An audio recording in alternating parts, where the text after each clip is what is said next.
In many animals, fertilization takes place outside the body of the female. In these animals, fertilization takes place in water. Let us find out how this happens. During spring or rainy season, frogs and toads move to ponds and slow-flowing streams. When the male and female come together in water, the female lays hundreds of eggs. Unlike hen's egg, frog's egg is not covered by a shell, and it is comparatively very delicate. A layer of jelly holds the eggs together and provides protection to the eggs. As the eggs are laid, the male deposits sperms over them. Each sperm swims randomly in water with the help of its long tail. The sperms come in contact with the eggs. This results in fertilization.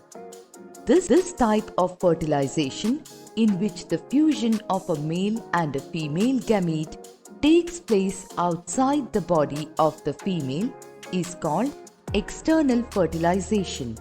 It is very common in aquatic animals such as fish, starfish, etc. Setelah melalui perjalanan yang panjang, hanya tersisa beberapa sperma dari 300 juta sperma. Ketika mereka bertemu dengan ovum, sperma akan berlomba-lomba masuk ke dalam ovum. Sel telur atau ovum dilapisi oleh sel epitel yang disebut corona radiata. Hal ini membuat sperma harus melewati corona radiata terlebih dahulu sebelum mencapai zona pellucida dan bertemu dengan membran sel telur. Ketika sperma sudah mencapai zona pellucida, akrosom pada sperma akan mengeluarkan enzim hyaluronidase yang akan membuat lubang untuk masuk. Setelah sperma berhasil masuk, maka membran sperma akan melebur dengan membran sel telur. Hal ini akan menyebabkan adanya perubahan tegangan pada membran sel telur untuk mencegah sperma lain menempel dan masuk ke dalam sel telur.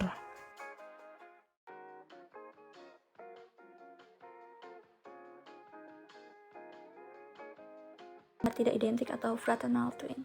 Kembar ini dapat terjadi ketika ternyata ada dua ovum yang difertilisasi oleh sperma yang berbeda, menyebabkan adanya. Selanjutnya kita akan membahas mengenai kembar identik.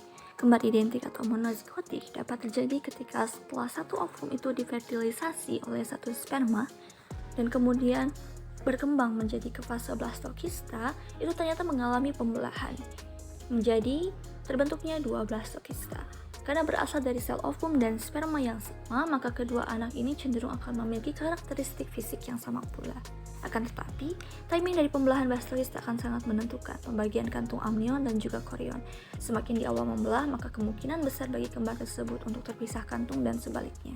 Dan apabila makin terpisah kantungnya, itu akan lebih baik agar menghindari terjadinya malnutrisi pada salah satu embrio. Selanjutnya mengenai kemudian dua blastokista dan kemudian akan berkembang dua embrio yang tertanam di uterus. Karena berasal dari sel ovum dan sperma yang berbeda, maka kedua anak akan memiliki karakteristik yang berbeda. Selanjutnya mengenai kembar siam. Ini adalah kembar monozigotik yang ternyata saat pembelahan itu terjadi di akhir atau lambat, menyebabkan terjadinya pembelahan tidak sempurna pada blastokistanya, dan ketika berkembang dan dilahirkan, ada bagian tubuh dari bayi yang biasanya menyatu.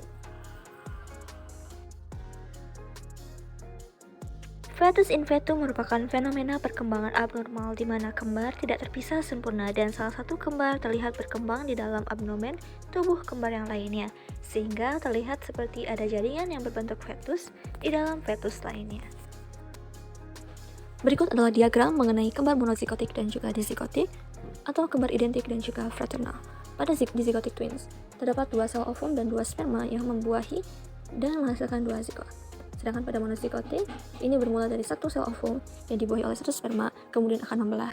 Masa kecepatan dari pembelahannya ini akan menentukan apakah janinnya itu bersifat dikorionik, monokorionik, atau diamniotik, dan juga monoamniotik, bahkan bisa menghasilkan kembar siam.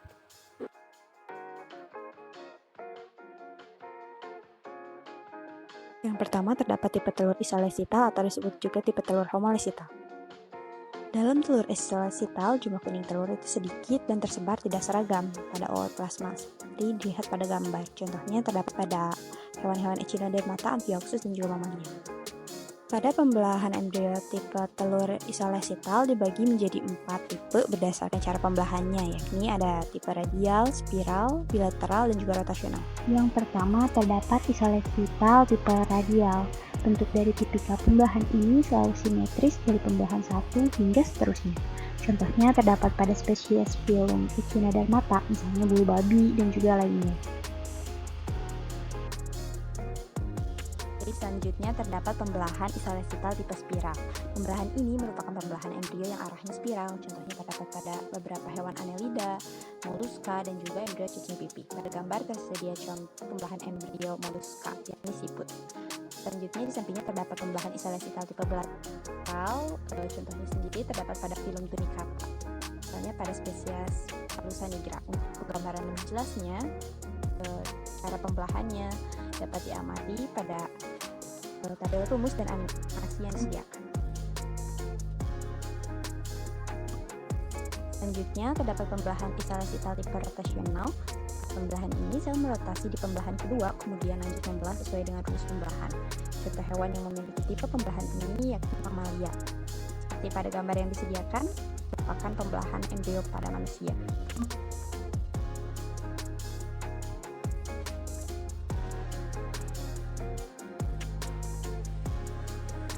Tipe telur telolesital mengandung yolk dalam jumlah besar yang distribusinya tidak merata.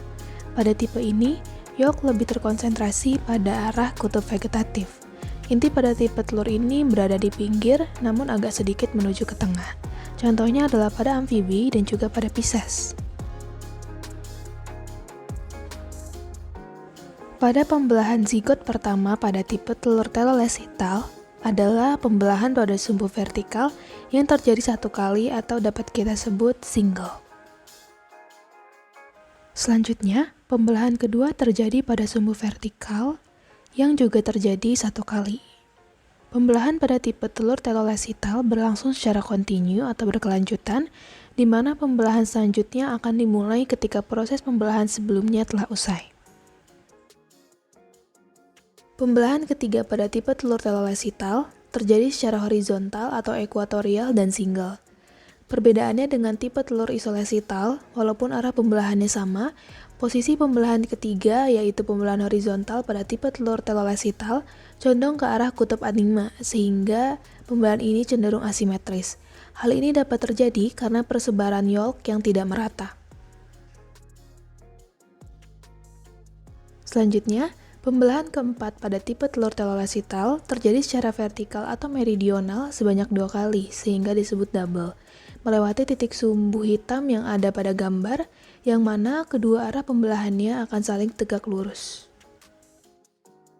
Pembelahan kelima terjadi secara horizontal atau ekuatorial sebanyak 2 kali, sehingga disebut double, yang mana salah satunya akan berada pada bagian atas pembelahan ketiga, dan pembelahan yang lain berada pada bagian bawah pembelahan ketiga. Selanjutnya adalah tipe telur megalesital. Tipe telur ini mengandung banyak yolk, di mana bagian sitoplasma dan nukleus cenderung berkumpul ke kutub anima, sedangkan yolk berkumpul di kutub vegetatif, contohnya pada reptil dan aves. Arah pembelahan zigot, pembelahan ke-1 dengan arah meridional dan menghasilkan 2 sel yang simetris. Pembelahan kedua terjadi pada bidang pembelahan meridional lagi dan menjadi 4 sel yang simetris. Pembelahan ketiga terjadi 2 garis pembelahan meridional, tapi pembelahan yang dihasilkan tidak simetris. Jumlah sel pada tahap pembelahan ketiga ini ada 8 sel. Pembelahan keempat terjadi pada garis pembelahan ekuator atau horizontal dengan kesimetrisan yang asimetris dan menjadi 16 sel. Untuk pembelahan kelima terjadi pada 4 bidang pembelahan, yaitu pada pembelahan meridian atau vertikal yang asimetris, sehingga menghasilkan 32 sel.